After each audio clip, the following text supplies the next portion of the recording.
Если он занимается торговлей, допустим, человек-бизнесмен, покупает, купля-продажей занимается, в этом случае он должен знать правильная торговля в исламе. Он должен правильно торговать, уметь в исламе. И сегодня мы видим, часто мы видим случаи, когда приходят, настолько, можно сказать, наш народ, вот мы с вами, я в первую очередь, не воспитаны в этом вопросе, могут прийти два человека, которые спорят, миллионы между ними на кону находятся, и когда мы выходим с мечети во дворе, где-то останавливают, понимаешь, брат, у нас такой случай, и начинают прямо на дороге разбирать свой вопрос.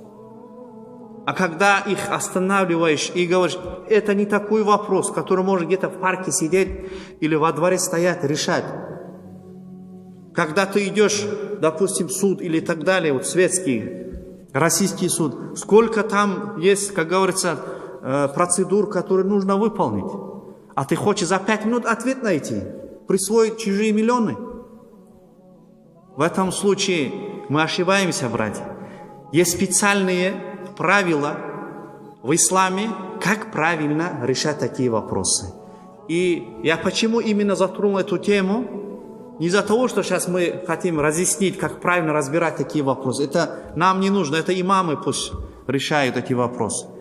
Нам нужно сегодня знать, когда мы начинаем бизнес, мы должны его правильно начать.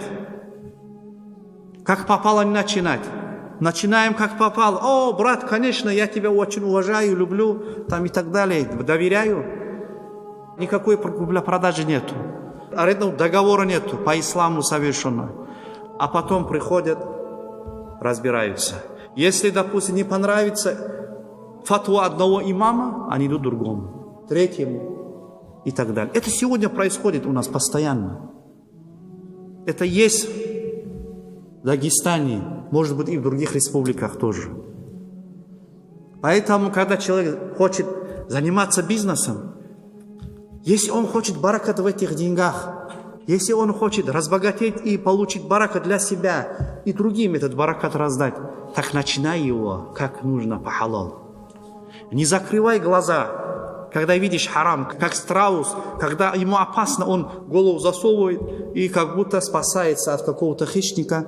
Точно так же мы с вами, когда какой-то бизнес хотим начать, видим какой-то харам, но видим, там большой куш идет. Мы закрываем глаза. Эй, давай, мы этот вопрос как-нибудь решим. А потом уже Аллах, Джалла ва Аля, смотрит. Аллах это видит. Аллаху Та'ала испытывает. Аллаху Та'ала без баракатицу отправит. Как он с воздуха заработал, так же и на воздух эти деньги уйдут. Вот тогда за голову берется человек и приходит к имаму и говорит, заработал, ушли, помоги вытащить, там кто-то забрал, тот это сделал.